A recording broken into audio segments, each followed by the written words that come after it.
Subway's vanishing faster than a $1 burger during inflation. Boston Market can't even keep its doors open. And Quiznos, you'll spot a UFO before you find one of those left.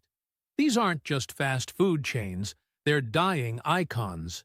Stick around, because what's happening might change how you order your next meal. Hey everyone, I've been diving deep into the fast food industry, studying reports, franchise filings, and customer complaints. What I found? Shocking. In this video, I'm breaking down 7 fast food giants that may not survive past 2025, and why their downfall is about more than just bad burgers. We're talking failing business models, shocking closures, and menu disasters you won't believe. This isn't just nostalgia, it's a warning sign for your favorite spots. So if you've noticed your go-to drive-thru closing more often, or prices spiking for less quality, drop a comment. I've seen it too. Trust me, this video hits close to home, and you don't want to miss the full story. Subway used to be everywhere. Seriously. You couldn't drive 5 minutes without spotting those yellow and green signs shouting, "Eat fresh." At its peak, Subway had over 41,000 locations worldwide, more than McDonald's. It wasn't just a sandwich shop, it was a global empire built on 6-inch promises and foot-long dreams. But now, things are looking grim. In the last 5 years alone, Subway has shut down over 4,000 stores. That's not just a slump, that's a full-on free fall. It's like watching someone try to stick to a New Year's diet, except instead of losing weight, they're losing stores by the thousands. And here's the real problem. It's not just about fewer locations. The franchise owners, the people actually running the shops, are raising red flags like they're at a NASCAR race. They're drowning in fees, paying up to 12.5% of their revenue to corporate, while dealing with rules so complicated they might as well come with a lawyer. Then there's the menu. Let's just say it's not winning any health awards. Their bread once contained a chemical also found in yoga mats. Yeah, you read that right. After public outrage, they removed it, but the rest of the menu is still packed with preservatives, high fructose corn syrup, and enough sodium to pickle a whale. And don't even get us started on the tuna scandal. Nothing says confidence like a lawsuit, claiming your seafood might not actually be seafood. To make matters worse, Subway tried to sell the whole company back in 2023 for $10 billion. Spoiler alert, no one bought it.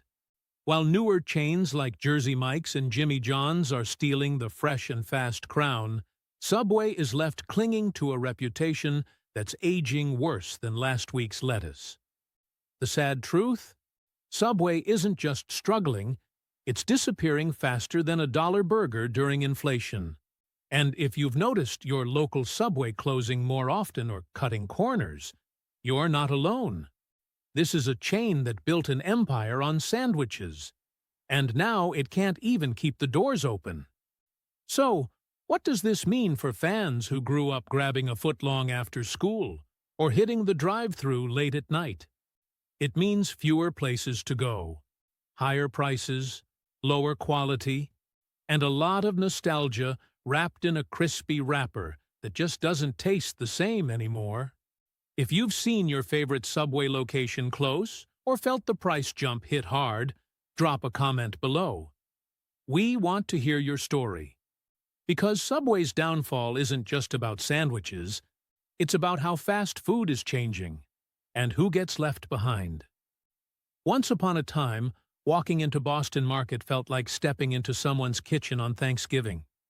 The smell of rotisserie chicken, mac and cheese, cornbread, and mashed potatoes made your stomach growl before you even picked up a tray.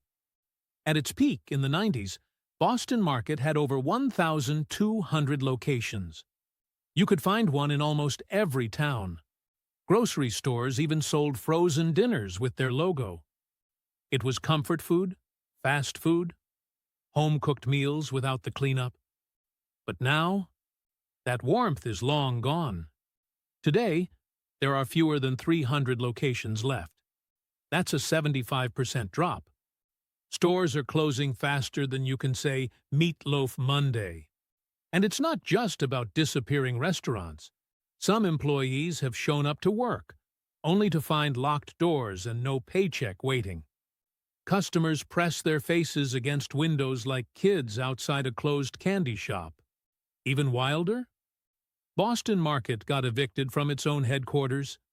Imagine running a business so broke, you can't even afford your own office.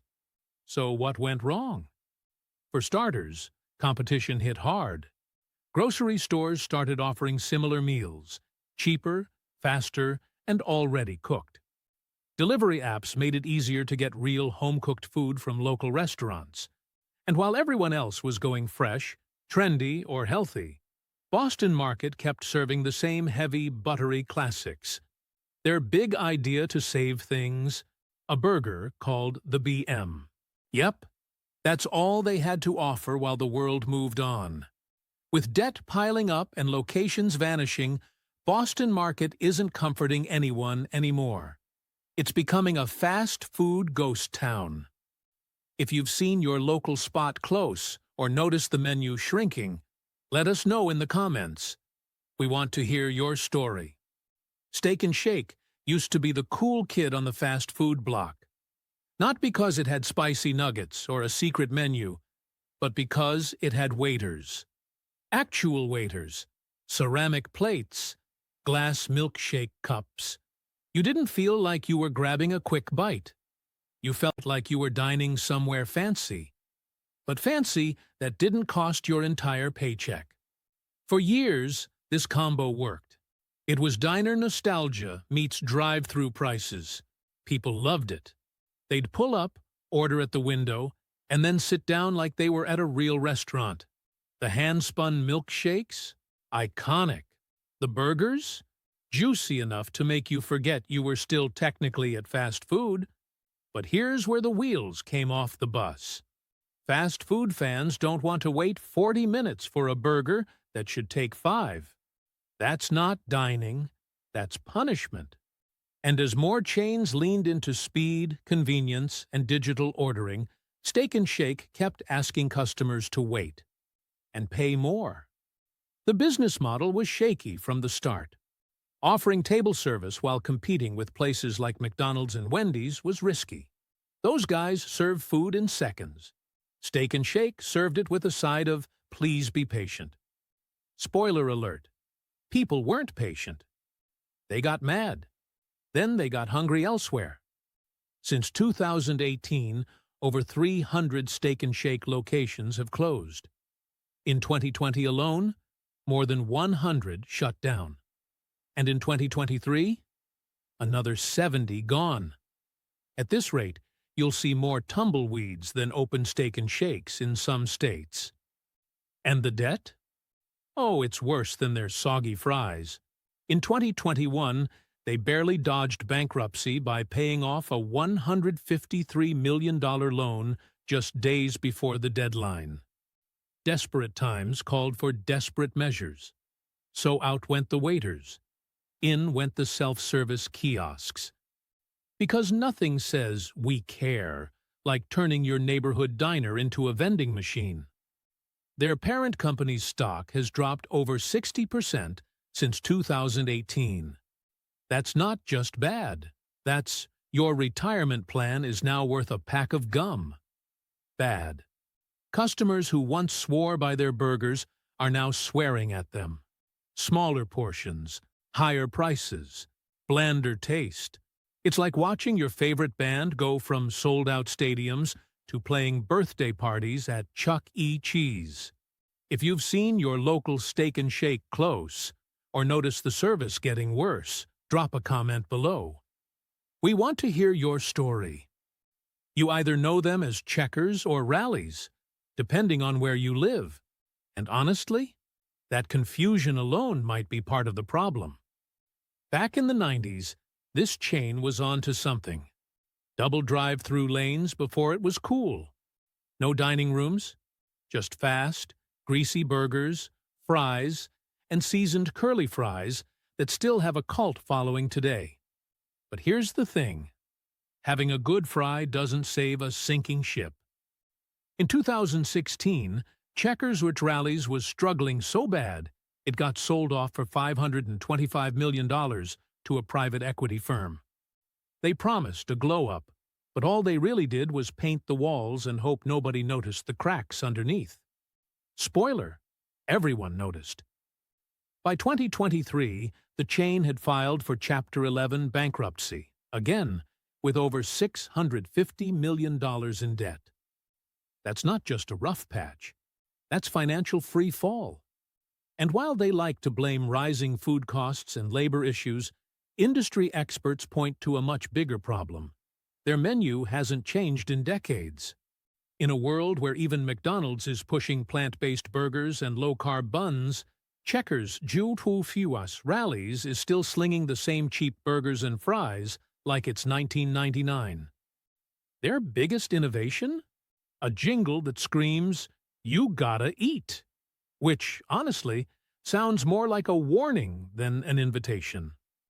Most of their locations are stuck in run-down neighborhoods, with parking lots full of potholes and customers who've been coming since high school. If you're loyal, you swear by their seasoned fries and thick milkshakes. But if you're new, there's not much pulling you in. And let's not forget the name confusion. One brand, two names, zero clarity. Imagine walking into a restaurant and not even knowing what to call it.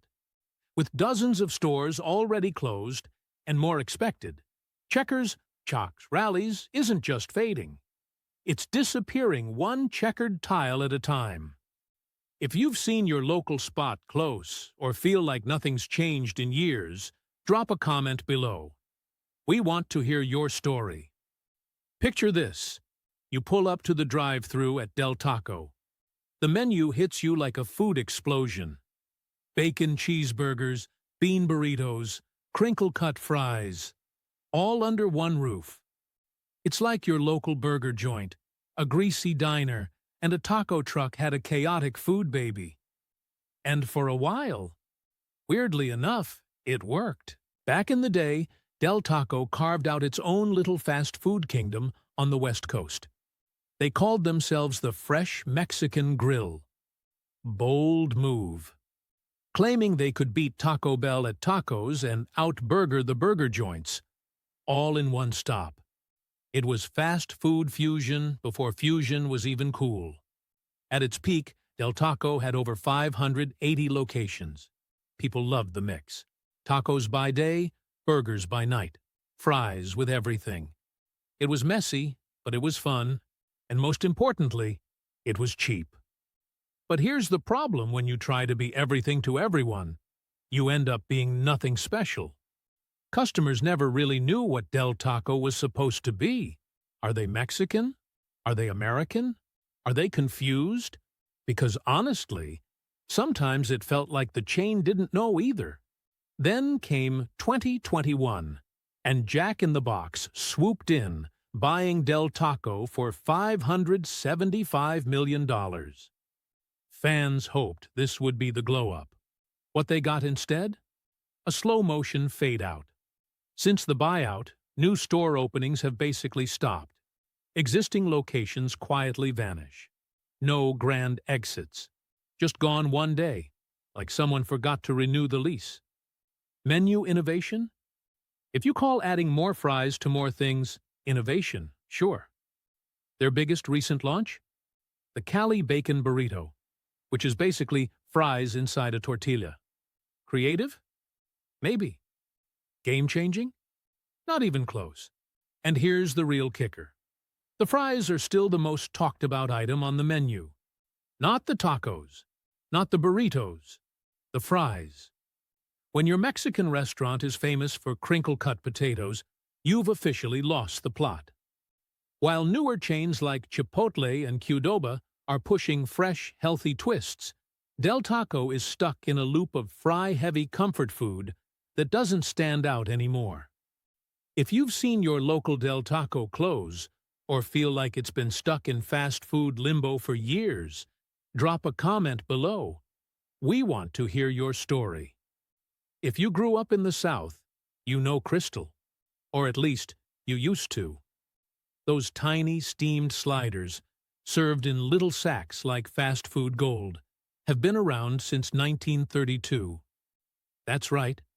Before burgers ruled the drive-thru, Crystal was already slinging mini beef patties wrapped in soft bread, soaked in steam and nostalgia. At its peak, Crystal had over 420 locations across 11 states. It wasn't just a burger joint, it was a Southern staple. The kind of place you hit after school, late at night, or whenever you needed something greasy but cheap. Think White Castle with a Southern drawl and a sweet tea on the side. But lately, Crystal has been quietly disappearing one location at a time.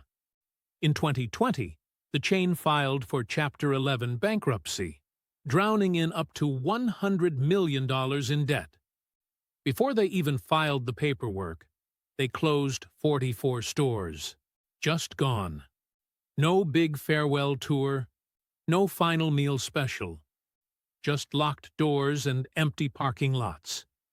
They got bought out for a measly $27 million. Basically, pocket change in fast food terms. New owners promised a revival, a glow-up, a second act.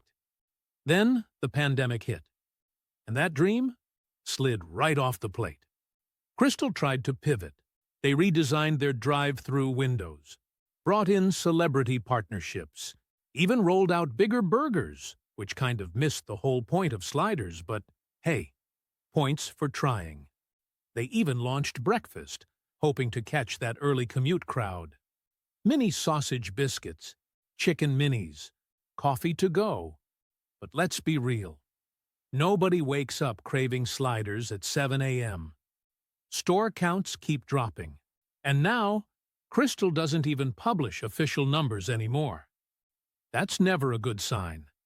And here's the kicker. They never really expanded outside the South.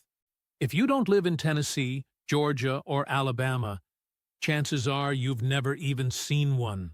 Which means, while chains like Chick-fil-A and Raising Cane's are expanding coast to coast, Crystal is slowly vanishing from its own backyard.